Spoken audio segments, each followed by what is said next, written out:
Hey everyone, it's Sammy from Push Square, and I wanted to do a video today about Marvel vs Capcom Infinite. Now, before you all shout at me in the comments section, there is a full review for this game on pushsquare.com if you want to read it, and do check that out because I talk more about the actual gameplay and all of the important stuff in that review.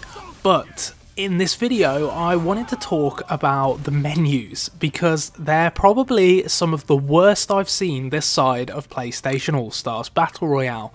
Now, look, I fully appreciate that you don't play menus, they're just kind of a means to get to the actual meat of the game, but I do think that bad menus can leave a bad first impression, and everything outside of the actual fighting in Marvel vs Capcom Infinite feels like it's been made on a shoestring budget. And I'm going to explain why in this video, so please like and subscribe if you're so inclined, and please don't shout at me in the comments section. I sense such desire in you. A fire. For justice, for retribution. Not for me.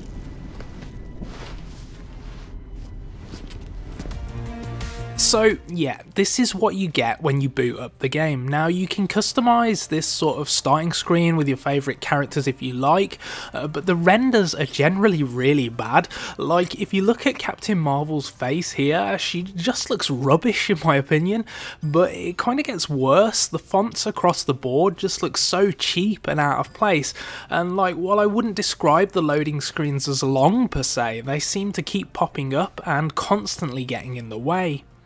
Even something as simple as the character select screen is so cheaply done. Like, I remember in Marvel vs Capcom 3 there was like a comic book or something and it looked amazing, but here we have this.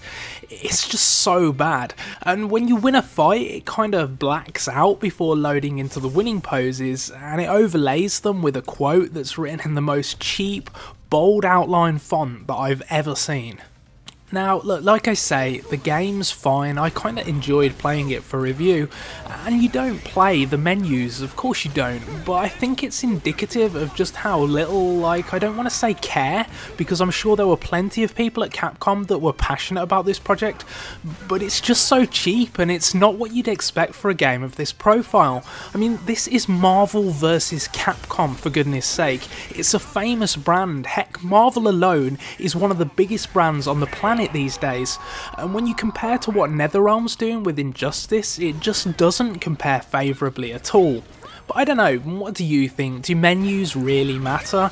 Like I said at the top of this video, if the game's good then it's not a huge problem, is it? But it does leave a dour first impression for me. Let me know what you think in the comments section. Remember to check out my review on pushsquare.com and like and subscribe if you fancy it. Cheers for watching. You have challenged my Hellspawn power and lost.